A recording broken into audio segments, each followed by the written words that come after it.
Salam sejahtera untuk kita. Pada kesempatan kali ini, saya akan melanjutkan materi tentang kelas diagram. Sebagai materi kali ini, saya sudah menyiapkan satu kelas diagram.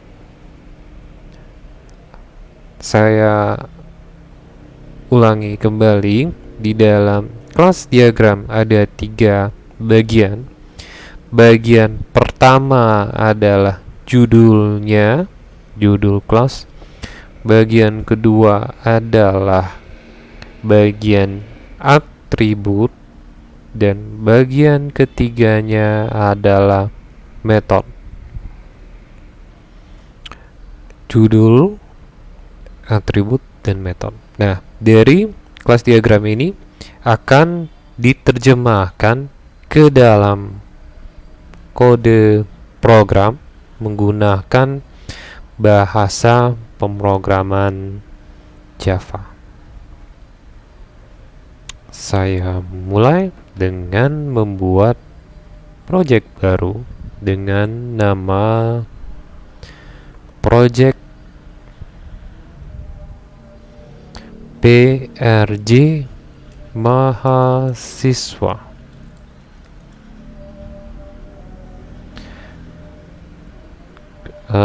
Project MHS saja. MHS saya singkat. Finish. Kemudian selanjutnya adalah menerjemahkan kelas diagram tersebut ke dalam kode-kode program. Diawali dengan menambahkan kelas baru. Nama dari kelasnya adalah kelas mahasiswa. Oke, bagian pertama sudah diterjemahkan. Sekarang masuk ke bagian kedua. Diawali dengan atribut npm dan nilai. Kedua-duanya menggunakan access modifier private string npm dan private string nilai. Minus diterjemahkan menjadi private. Kemudian tipe datanya adalah integer. Bagian kedua sudah selesai, dan kemudian masuk ke bagian ketiga. Bagian ketiga adalah bagian yang isinya metode. Nah, sekarang saya akan menerjemahkan metode yang pertama. Nah, kalau diperhatikan metode pertama, nama dari metodenya sama persis dengan nama kelas. Nah, ini diperhatikan. Sama persis nama metodenya dengan nama kelas. Nah, kalau seperti ini, maka metode ini dikategorikan sebagai konstruktor. Nah, salah satu cirinya konstruktor biasanya adalah nama dari metodenya yang sama persis dengan nama kelas. Ya, terutama di dalam bahasa Java. Tapi tidak menutup kemungkinan ada beberapa bahasa pemrograman yang konstruktornya memiliki nama yang berbeda dari nama kelas. Nah, kebetulan di bahasa Java dan hampir banyak bahasa pemrograman sama. Saya terjemahkan plus saya terjemahkan menjadi public public mahasiswa. Oke. Di sini juga ada dua parameter kalau diperhatikan lebih detail. Ada parameter I dan parameter N. Nah, ini yang akan saya terjemahkan berikutnya. Baik, saya terjemahkan.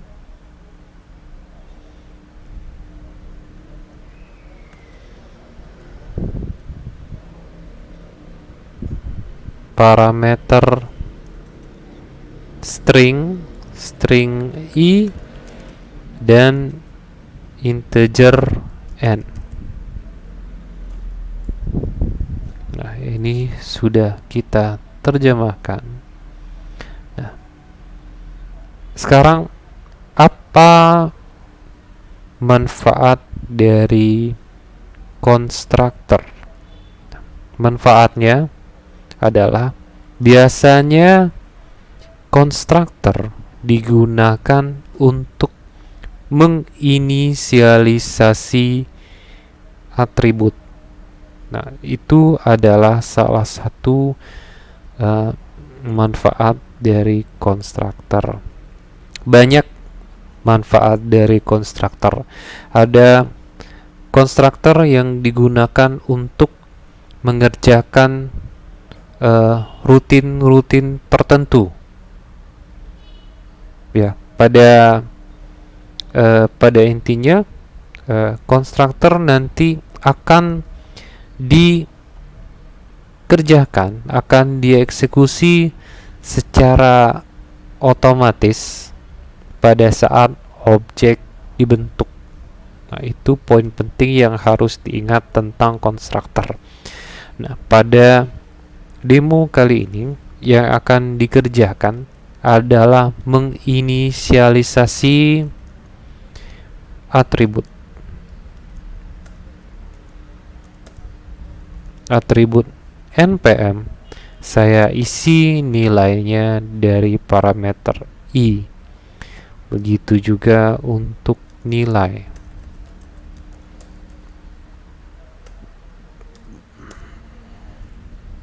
Oke, sudah dikerjakan. Kemudian ada setter dan getter untuk mengakses atribut yang private. Saya awali dengan set npm public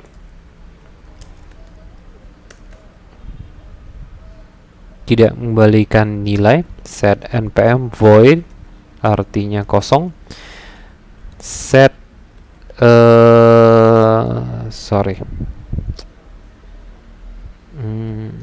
npm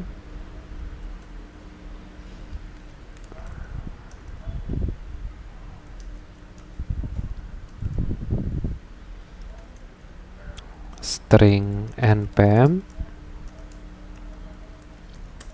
this titik npm artinya mereferensi atribut npm saya isi nilainya dari parameter npm.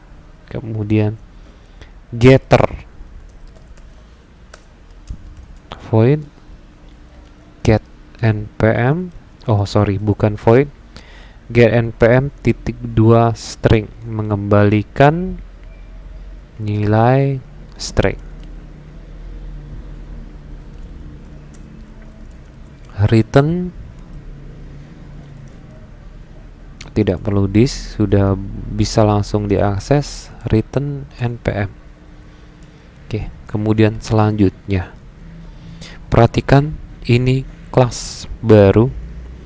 Perhatikan juga bahwa ada begin dan end nya diawali dengan buka kurung dan tutup kurung. Oke, lanjut lagi. Berikutnya adalah set nilai public void set nilai. integer nilai, this titik nilai sama dengan nilai, dan ada getternya. Public mengembalikan nilai in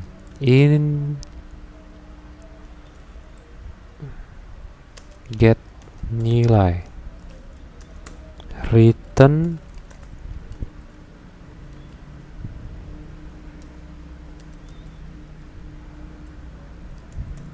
nilai. Oke. Nah, di sini saya sudah berhasil menerjemahkan kelas diagram ke dalam kode program. Dan tetap saya ingatkan kembali, kelas adalah blueprint. Sehingga kalau di running, maka tidak akan ada hasil apapun, kosong. Saya jadikan main project dulu, saya running kembali. Project mahasiswa. Oke, yang ini.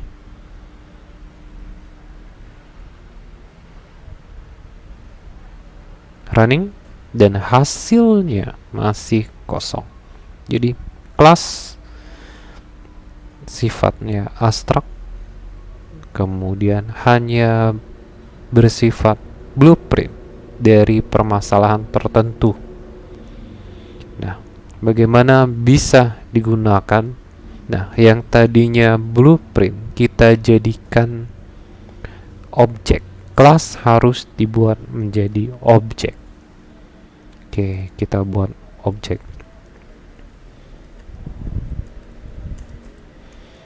Objek misalnya dari kelas mahasiswa, saya membuat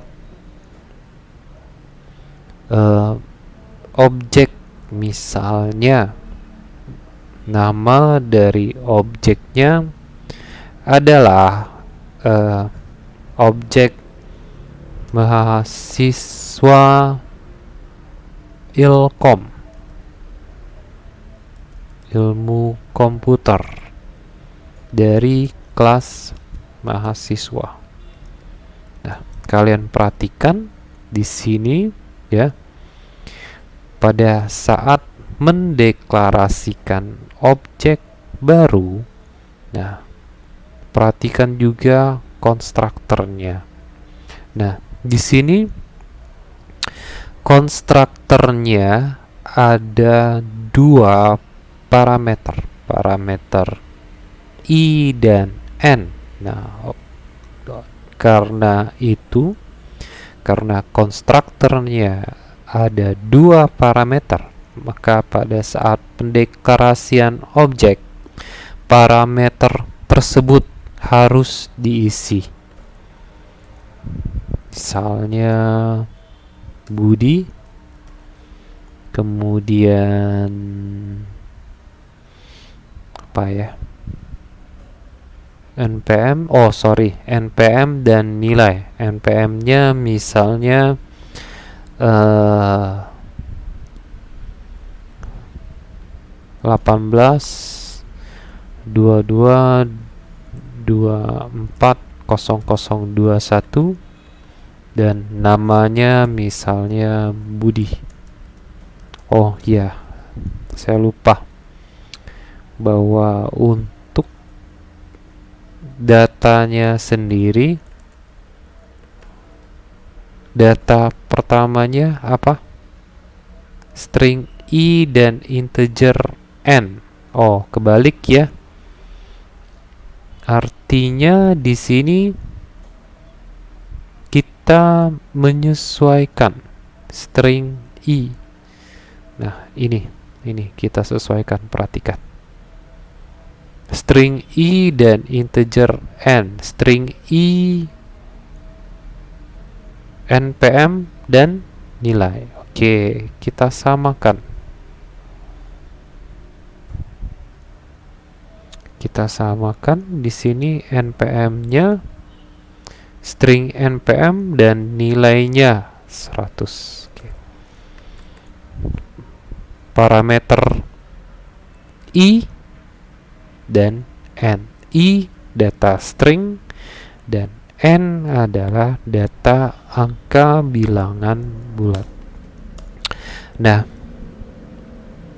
yang perlu diingat juga adalah bahwa konstruktor akan dieksekusi secara otomatis pada saat objeknya dibentuk. Jadi tidak dieksekusi manual melalui kode program yang lain, akan tetapi khusus untuk konstruktor. Konstruktor ini akan dieksekusi secara otomatis pada saat objeknya dibentuk seperti ini. Nah, ini pada saat objek dibentuk, maka konstruktor juga akan ikut dieksekusi yang mengerjakan aksi tertentu. Nah, pada kesempatan kali ini yang dikerjakan adalah menginisialisasi atribut npm dan atribut nilai.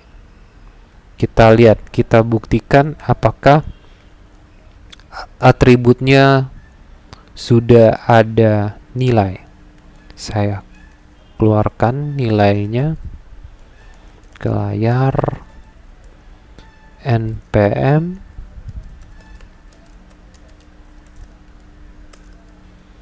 mhs ilkom getter untuk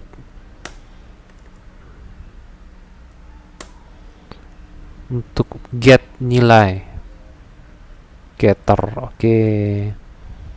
Kemudian system.out.println nilai sama dengan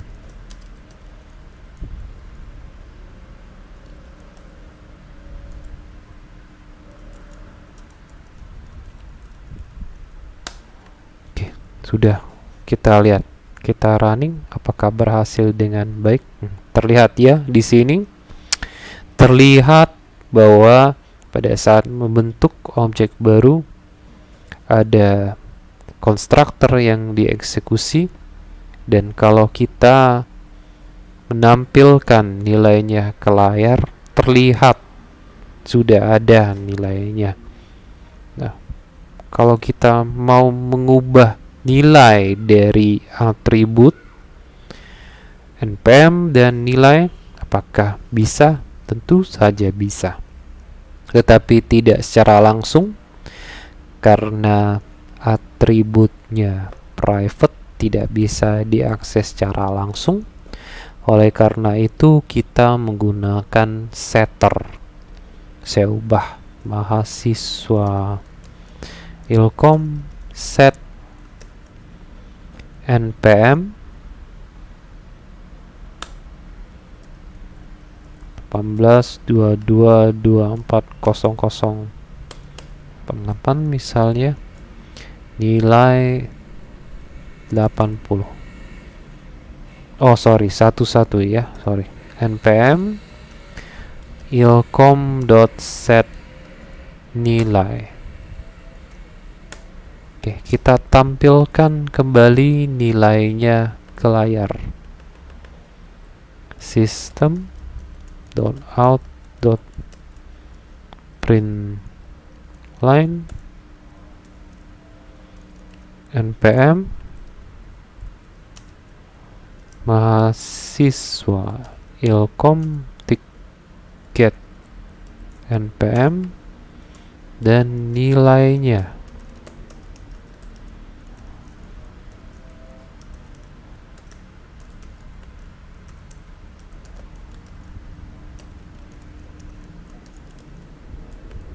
Oke, kita lihat kembali.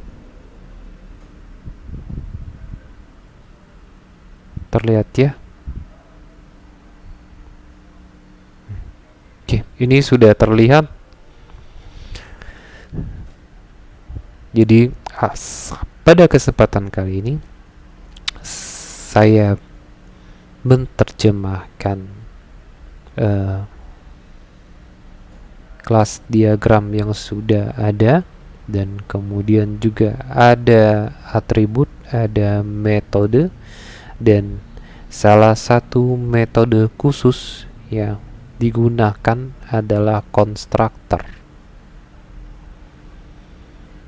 Konstruktornya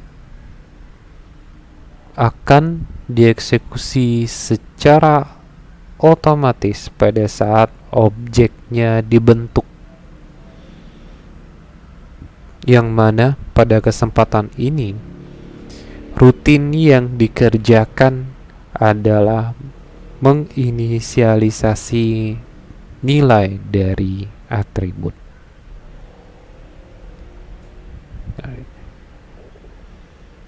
Baik, selanjutnya saya masih ada kelas yang lain. Nama dari kelasnya adalah kelas balok. Kelas balok ini ada 3 atribut yang semuanya adalah private karena diawali dengan tanda minus, dan semua atribut ini tipe datanya adalah integer. Dan di kelas balok ini nantinya ada banyak metode. Metode yang pertama adalah metode konstruktor. Konstruktor ini nantinya digunakan untuk menginisialisasi nilai dari atribut panjang, lebar, dan tinggi. Kemudian ada metode getter dan setter yang nantinya bisa digunakan untuk mengakses atribut panjang, lebar, dan tinggi. Kemudian juga ada terakhir ada metode volume. Metode volume ini akan mengembalikan suatu nilai integer. Metode ini nantinya digunakan untuk menghitung volume dari balok. Volumenya didapatkan dari rumus panjang dikali lebar dikali tinggi. Nah, dan kemudian juga saya ingatkan bahwa untuk kelas diagram ini sudah ada ketentuannya, sangat jelas sekali, dan ketentuan ini harus dipatuhi pada saat menerjemahkan kelas diagram ke dalam kode program. Nah, untuk kelas ini silakan dikerjakan sendiri, karena pada prinsipnya masih sama dengan yang sebelumnya. Silakan dikerjakan dengan seksama. Dan saya juga ingin menambahkan bahwa getter dan setter ini tidak mutlak harus ada di dalam satu kelas. Jadi ada beberapa case yang atributnya memang harus dideklarasikan private dan tidak bisa diakses sama sekali oleh lingkungan luar. Kemudian ada case tertentu yang hanya bisa dibaca oleh lingkungan luar. Jadi Kalau seperti itu case-nya, artinya hanya ada getter, tidak ada setter. Nah, atau kebalikannya. Kebalikannya hanya ada setter tetapi tidak ada getter. Nah, kembali lagi tergantung case-nya, kasusnya apa. Nah, tetapi pada umumnya setiap kelas pasti ada metode getter dan setter. Dan dari datanya sendiri juga umumnya dibuat private sehingga tidak bisa diakses sembarangan dari lingkungan luar, karena ini juga sebagai salah satu konsep dari object oriented programming yang dinamakan enkapsulasi. Apa yang dienkapsulasi? Data beserta metodenya. Silakan dikerjakan sendiri untuk materi selanjutnya. Saya akhiri dengan semoga materi ini bermanfaat bagi kita semua. Semoga dimengerti dan semoga tidak bosan untuk belajar. Selamat belajar dan terima kasih.